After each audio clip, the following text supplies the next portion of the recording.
Well, hello, everyone. Welcome to the Experts Podcast. Nic Hayes with you. Great to have your company.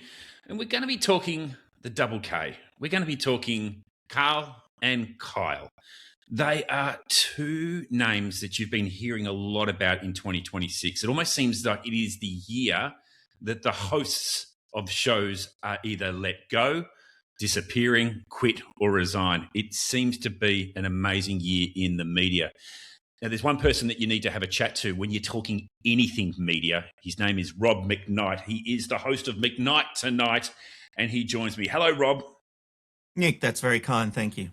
You are an expert. Let's just quickly talk about you, because you've got the pedigree of media as a producer, as someone who's been involved both on the presenting side as well, TV, radio. Who's got a better lineup than you to be talking about all things media? Yeah, you're right. No wonder you called me. No, look, there's lots of people who know the industry. I'm a little bit different in the fact that I've worked in the industry for over 30 years, mainly television, but I've done radio in the last few years, which I have just fallen in love with. I always thought I was a TV person, but having worked at 4BC, and I do an hour with John Stanley every week on 2GB, but I have fallen in love with radio, but television has always been in my blood. When I was a kid, I loved it, and I always wanted to get into the industry. And I've been very lucky. I've been able to do some amazing things, and sometimes I feel like Forrest Gump. I've been in the right meetings at the right times and just seen some amazing moments in television history go down behind the scenes. Run, Rob, run. Yeah. I love it. And you've got this amazing TV program, McKnight Tonight, which I think that anyone in the media industry or game, if you're not watching, if you're not a subscriber, get yourself on there today, because you do get those insights. And I think it's not more than just the love and the passion that you have for media. You take it even a step further than maybe others would ever try to take it. Well, I'm essentially doing a 45-minute show from my garage every Monday to Thursday at 8 p.m. on YouTube. Tuesday nights, we focus on a media show. So we have Media McKnight, and then the other nights is McKnight Tonight, because I'm shy and retiring and don't like my name being out there at all. So, I love a bit of branding. But yeah, it's funny. My wife worked in television as well, so she sits just over there and switches the show. But on the McKnight Tonight, we cover a hot topic, so it does get political, but obviously I do skew towards entertainment. So when there's the Karl Stefanovic story and the like, I talk about that. We do interviews. Just last night, I had Daryl Summers on, who rarely gives interviews these days, but he came on to talk about the TV Week snub. And but then I can be talking to someone about COVID, or, the other night I had a discussion with people about a person about the pharmaceuticals benefit scheme. And so, yeah, we try to mix it up, but also have a bit of fun with some regular segments like our back end quickie, which is just a quick segment at the back end of the show before you get any dirty thoughts. And so we have a formatted show, which we're not afraid to throw out. We've done panel discussions on big topics. And so it's like what I used to do when I was the executive producer of Studio 10. We have a format, but we're not afraid to throw it out if there's a good reason to. Well, Rob, the reason I wanted to get you on, because I couldn't think of a better person to actually have a chat to about the two biggest names, I suppose, that have been running around in media right now, being Kyle Sandilands and Karl Stefanovic. Just immediately your quick thoughts on both of those. Both of those people as being either let go, either rediscovering themselves, finding something that is fresh and new. But why are we so fascinated by them, that they're just holding their headlines so strongly since their departures from their networks?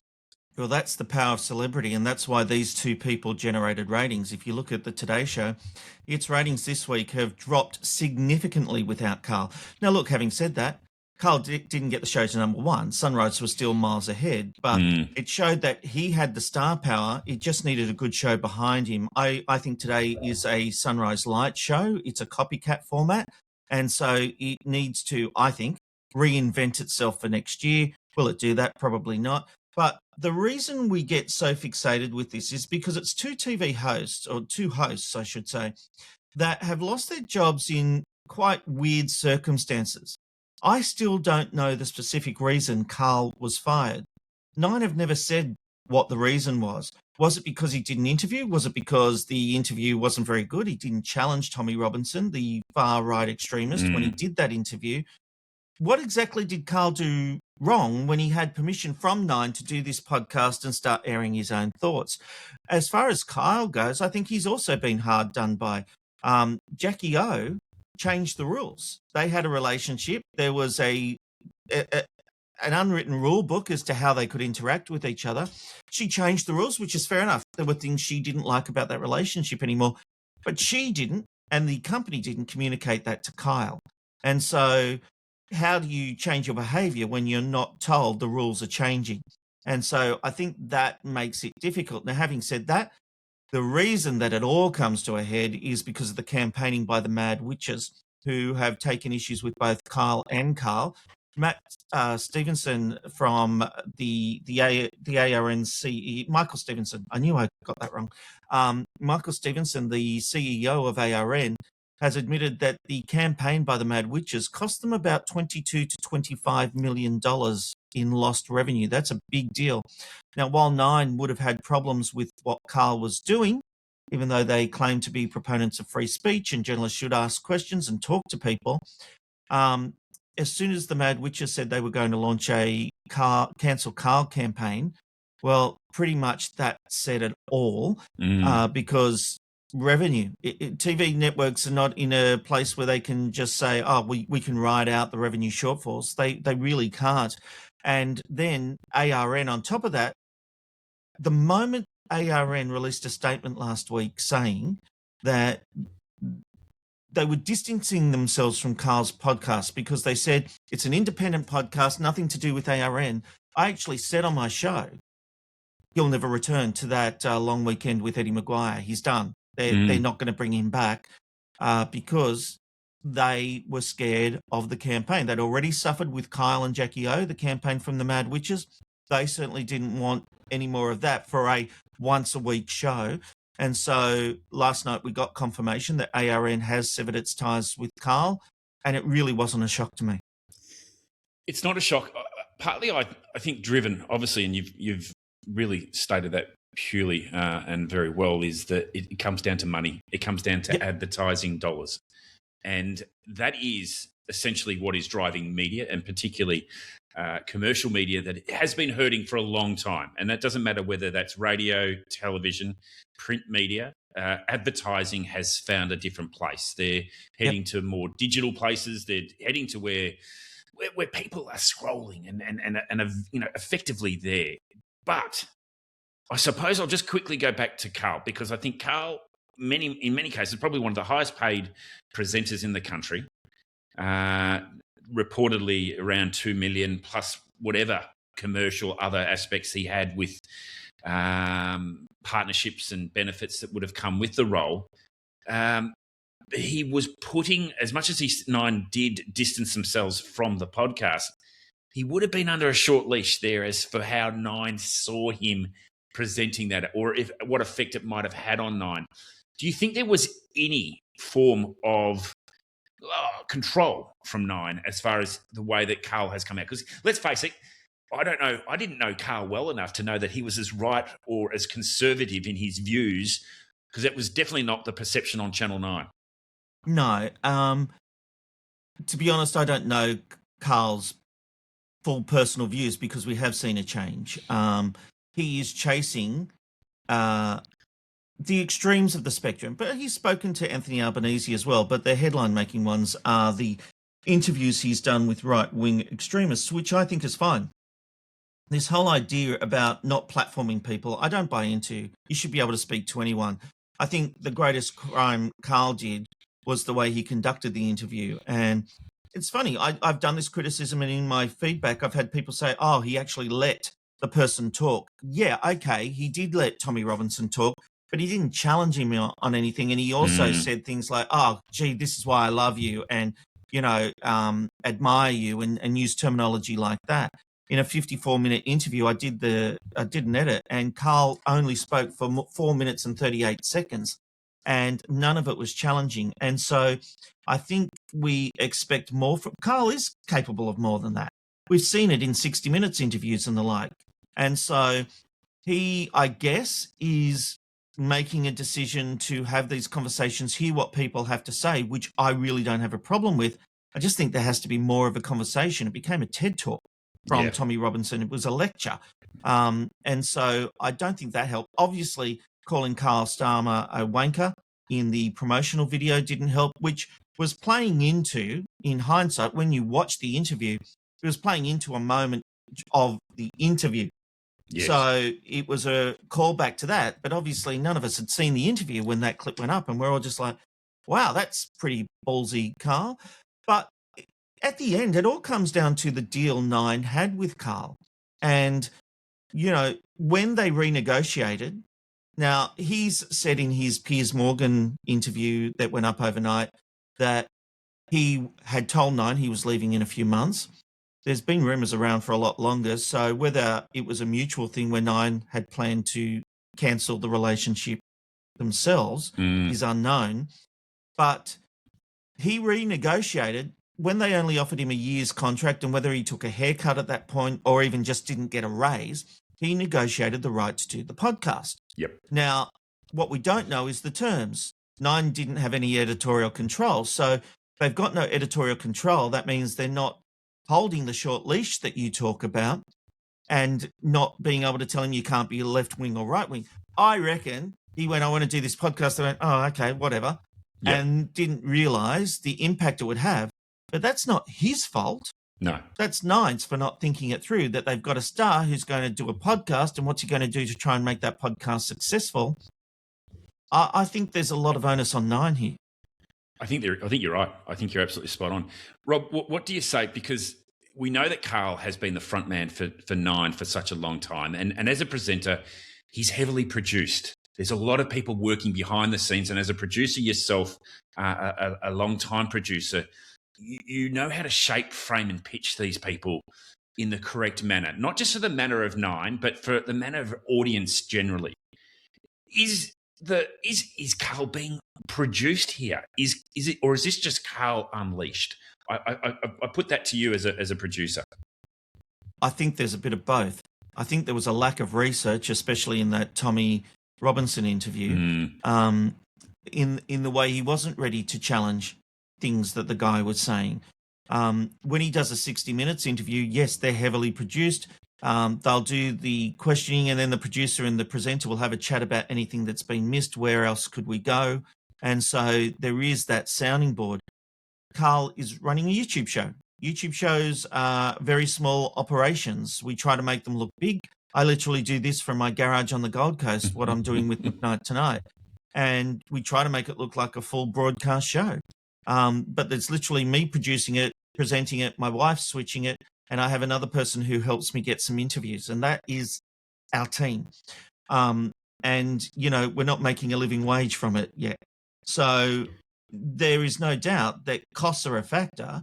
And when you don't have the big machine behind you, you see the results of that.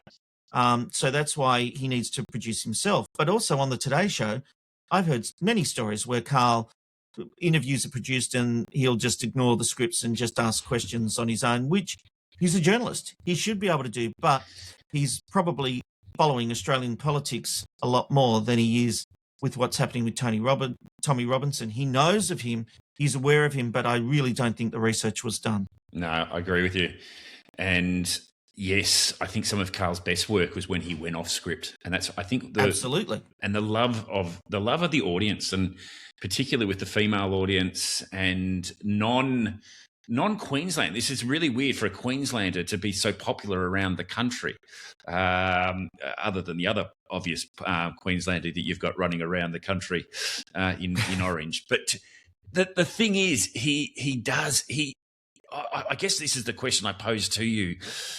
Is he intelligent enough to do this? Because as an anchor, as someone who reads off scripts, who the teleprompter is running lots of stories and he can go off piece, is he ready to do this? Because I would say there's a few TV presenters that can't do anything unless there's a teleprompter right in front of them. Yeah, I think he is intelligent enough to do it. You look at the coverage he's done from um, big news events where he's just ad-libbing for hours on end. He's very intelligent and he's very good at it. And I think he is more than a presenter. I think he got caught out. I think he thought he could just coast with these interviews, but he's now realized that, well, he can still make the decision to do that because there is a fan base that will allow him to do that. It depends what he wants, because within the media world, people are looking at him saying it wasn't a very good interview. Now, he wants to be seen to be doing good interviews, there's no doubt. But when you're apologising to Pete Evans and, who was fined by the TGA and selling purple lights and things like that, you can have the discussion with Pete Evans, but you don't need to apologise to everyone. And it's a really ironic thing for him to say, no, I'm free, and blaming the mainstream media for a lot of things when he has been the mainstream media for many years. And it's fine to get a realization, and I like the fact he's talking about that. I don't have a problem with it. But he was almost playing hero and victim, or villain and victim at one time. He was. And that wouldn't have landed well with his colleagues at Nine, in that he was also critical of the way that activities he was a big part of, that criticising the way that they were treated or dealt with. And I think that Pete Evans one got under my skin as well, in that it just seems to be, and it's probably something that I think a lot those in the podcast casting space, or at least in the influencer space too, they want to go very high. I mean, the diary of a CEO, Bartlett loves to talk doom and gloom, and that is, again, probably the playbook that does attract a lot of people to this medium. They are trying to immerse themselves in this kind of content. But how far can it go, Rob? To what length can you take this? Because, we saw the end of the shock jock here in Australian media, the last of those, because we want sort of smarter, more intelligent media. Can this go any further? Yeah, I think it can. I'm building a strong and loyal audience, but I'm a centrist. I like to say I'm not left, I'm not right, I'm just McKnight. And I will attack or praise the left and right depending on what I see. And so a lot of people like that I'm not an echo chamber, but there's a lot more people out there that like an echo chamber. So not only has Karl got his celebrity status to cash in on, and which will help him drive a lot of subscribers, he is tapping into an audience that want their views validated and not challenged. And he's not challenging views at the moment. In fact, he's apologising for his part in challenging those views previously. And so that's an interesting development. But as far as it goes, there's no umpire when it comes to, what you do online. You don't have to meet broadcasting standards, and you don't have to worry about the implications of advertisers and all those kind of things. And so he is off the leash, as he likes to say. And it will be interesting to see what he does with that power. Last one on Karl. He has to replace a very large, hefty pay packet that he received with Nine and with the advertisers that were behind him. Can he make this viable? Can he make this podcast viable commercially with advertisers? He's got a good chance at it, but he's not going to be making the money he was on at Nine for quite some time. YouTube is a slow burn. He has a head start, of course, but I hope he saved well, because he'll need those savings to keep going. And look, he's got some financial backers by the sounds of it. I mean, he's got a better chance than you and I of, I don't earn a living wage from what I do. I rely on savings to keep going, and that's finite. So, he certainly has the potential to be able to make it work, but will he get the kind of money that he was getting? Will he get Joe Rogan money? No, he won't be in that sphere, but he certainly does have the potential for a bigger audience. He's not done yet by any stretch. I don't think he's done yet, and he might also have a few other financial backers in the likes of a Gino Reinhardt or the like. So it could be he's probably looking at the crystal ball and seeing where that potentially might go and take. It's interesting times for him. I think once the dust settles, though, from my personal opinion, I think that he has a lot of hard work to do to own that audience.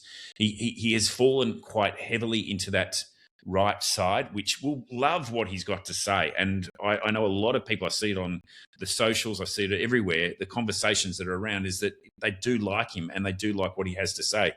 But we all know if you want to be bigger than that to break through, you've got to break into the other areas as well. And it kind of has been a bit of a rocky start. That's all I'll say from this point. And hopefully when the dust settles that he'll see his program come to light.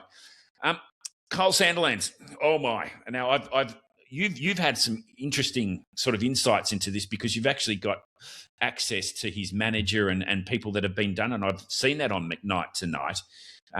You've had a real close eye on this. What do you think?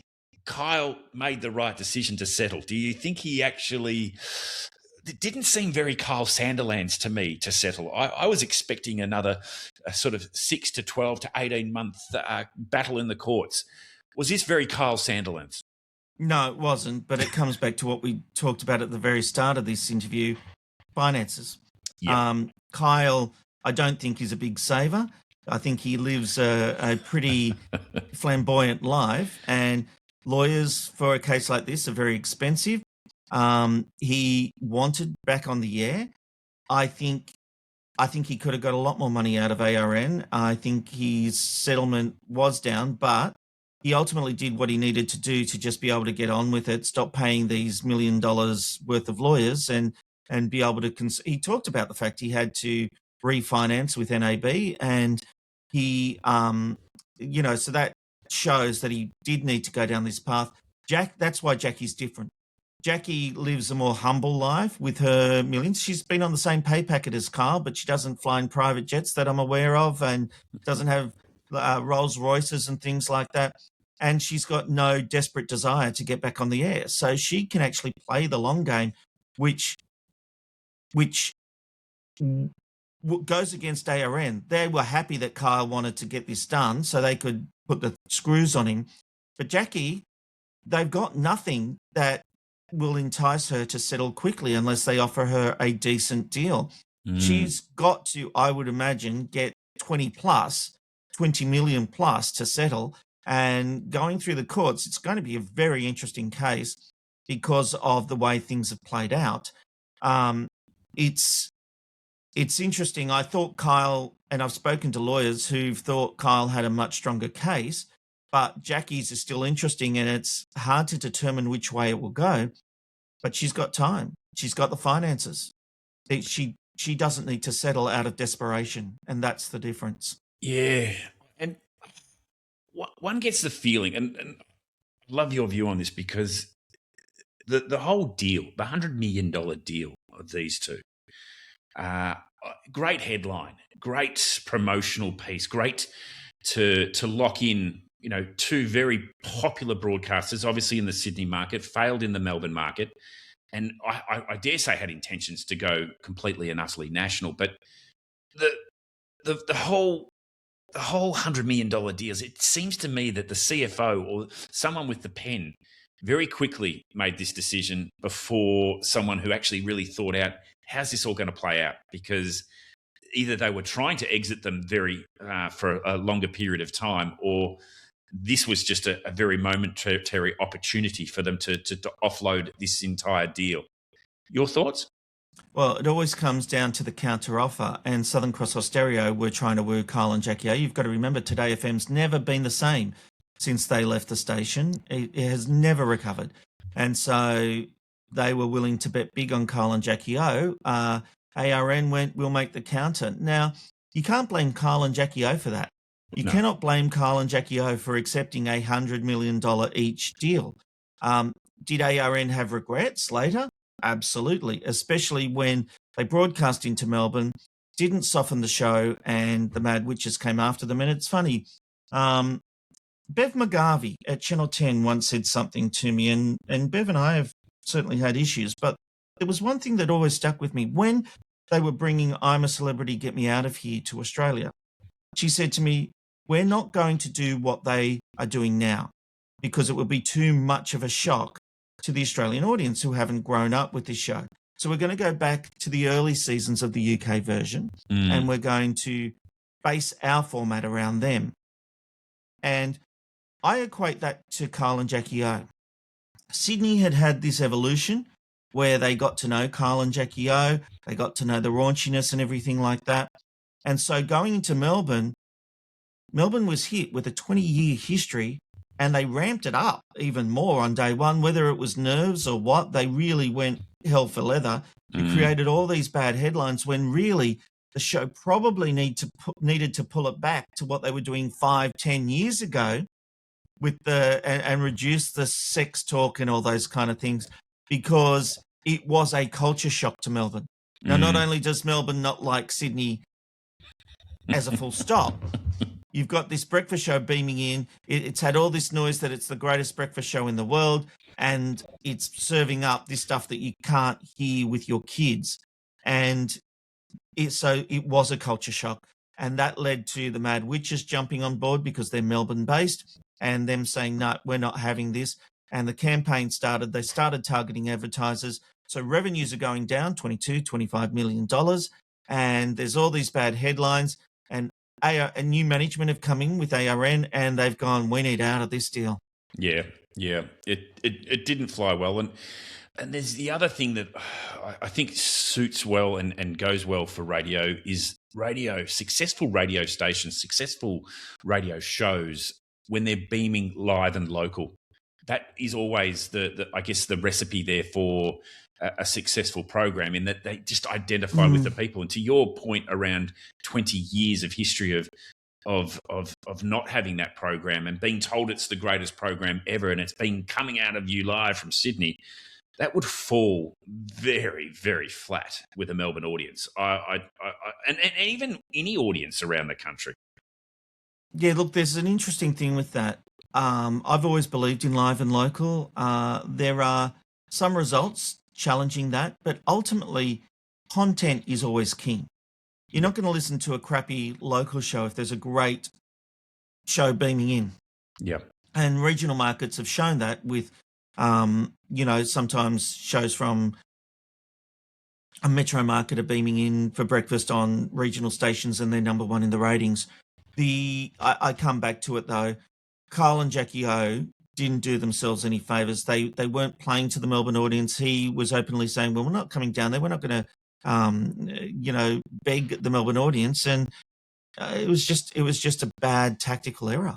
I think they should have spent 6 months in Melbourne. Maybe have just set up camp and said, we're here for you guys. We want you, and we're going to take you with us.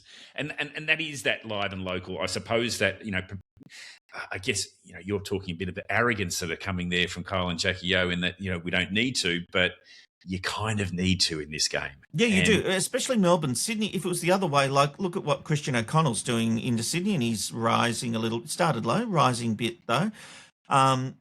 He is a show that can go from Melbourne to Sydney because Sydney doesn't care. Yeah. Melbourne's always had that little brother syndrome where they're always comparing themselves to Sydney, and I'm not criticising that. It's just the way it is. Like for years in television, we'd brand anything made in Melbourne because it would add a few ratings points to it. Yeah. And when and it's quite, it was in the media that Karl and Jackie O were still doing their show from Sydney and it's coming into our market.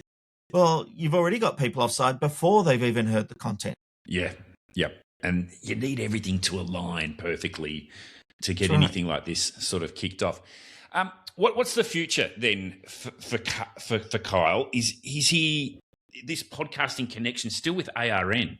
It's like they've made up, or is that a channel that was purposely going down that path, that they were going to get themselves sorted and still take advantage of each other? No, it's a crazy deal. That gives, 19.9% profits for ARN of the first 3 years from Karl's venture, which is interesting. I think the streaming service could be a success. As long as he puts in the infrastructure. It's different for us doing a show on YouTube as opposed to doing a full streaming service because you've got to have the website, you've got to have the infrastructure, you've got to have the paywall, there's a whole lot of back end stuff that goes into it. It's a very, very big job. And you've got to have the room to house all the video. There's a lot of considerations. But there's been this talk of Karl and Kyle getting together.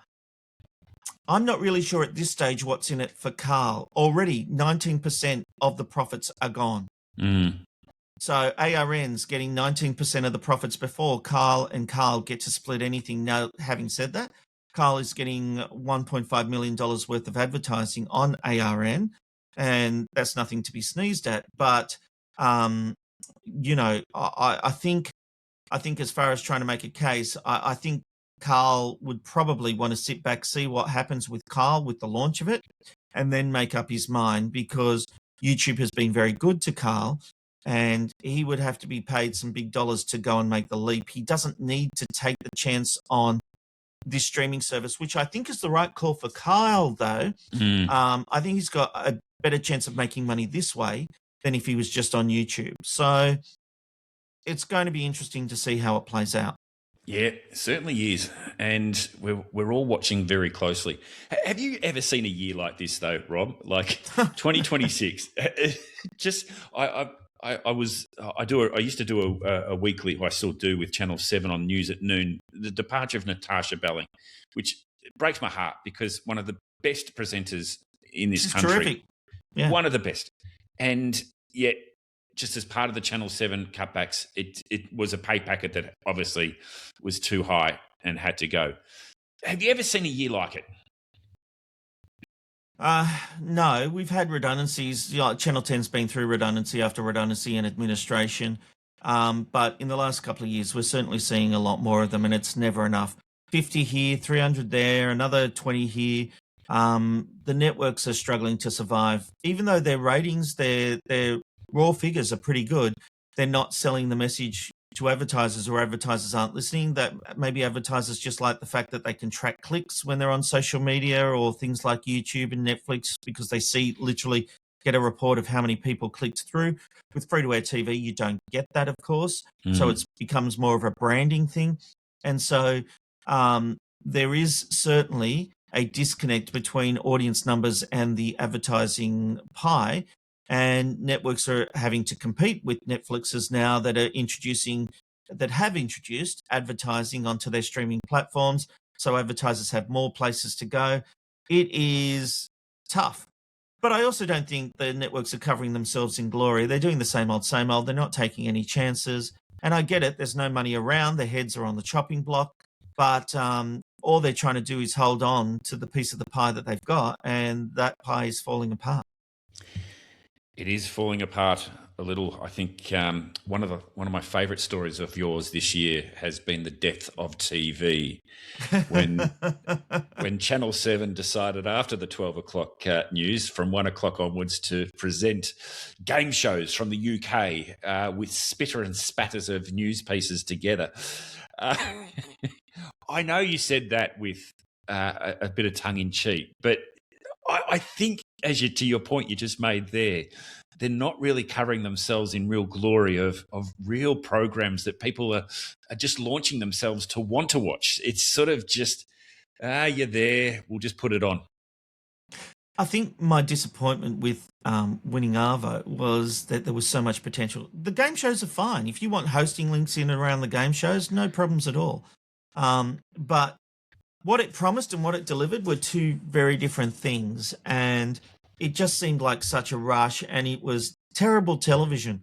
And so I was just like, well, if this is the newest thing we can do and this is what it ends up being, then television is dead. And I still stand by that. I think it was a disaster. And it's funny, everyone then tried to distance themselves from it. No one wanted to take credit for it. But it could have been so much more. It could have become appointment television, but they blew it. Yeah. It's I find myself watching it after I sort of watched the 12 o'clock news, and it probably doesn't stay on much longer, Rob. It doesn't stay on much longer. Rob, how do people get in contact with you? Your future of your program. You're talking about, that you produce this yourself. And can I just say, if you're watching on YouTube, one of the greatest sets I have ever seen from a backyard, from a garage style program. But where do you see this going with you, Rob? Rob McKnight Tonight. Where can you take this? That's a really good question. I need to look at the business side of it. So I need to try and get sponsors. I need to. Our subscriber increase on a percentage level has been phenomenal in the space of a year, but we're still relatively low. Although compared to a lot of other media YouTube channels, we're doing really, really well. But we're certainly not a big player. So I do need people to go to youtube.com/@McKnight Tonight and subscribe, MCKNIGHT. And you subscribe, and look, we get some paid members. I give them exclusives. And so it's funny. We've got a lot more subscribers on TikTok, but that doesn't make me any money. And so I've just decided YouTube is the focus. That's where we want people to go. And so we send them there. We do it live. We read out their feedback during the show. And so it is an interactive show. Or a lot of people still watch on catch up as well, and the numbers grow. But the business model at the moment is, can I sustain this for the longer term? What else can I do to bring in revenue? And so it's a tough game. It is a tough game, and you're going through exactly what a lot of the commercial networks themselves are going through. Yeah. How do we keep these? How do we keep it alive? How do we keep it moving? And you know what? You just said something there regarding TikTok and the popularity there. And this is probably a message to all the advertisers out there. Stay with mainstream. Stay with channels like YouTube that are producing good quality content. At the end of the day, if the content's there, the audience is there, and they're consuming it. And I like what you mentioned before, Rob, with regards to some advertisers just looking and identifying the click-throughs or the clickbait type style, the vanity metrics, if you like, of some of the things, click-throughs that don't mean anything other than they've just taken a second to look. And it's just, it's not enough. I think if you... Well, they can run reports and justify their spend. Yes. And that's what it's about. And that's no responsibility there other than from the content marketing officer or someone along the lines is sitting there just going, I've done my bit, move on. And absolutely, we need to make this more human again. We need to make that connection fit with the audiences that are out there. I've loved this chat, Rob. Thank you, Nick. What if people can, just that YouTube channel again, where people can find you? Yeah, it's youtube.com/@McKnight Tonight. We're there live Monday to Thursday, although Tuesday's a pre-record because it's my Media McKnight segment. I do a Media McKnight on Tuesdays, but otherwise we're live, interesting guests, we talk politics, and there's always some entertainment as well. Thanks for joining us on the Experts Podcast. Great to have your insights and views into what is happening on the media landscape. I highly encourage everyone, jump on to Rob's YouTube channel, get involved, keep in tune, keep a finger on the pulse when it comes to all things media. Rob, thanks for joining us. Thank you so much, mate. Really appreciate it. That's Rob McKnight from McKnight Tonight. He knows things all TV. We look forward to having your company next week when we talk to another media or another expert. We'll see you then.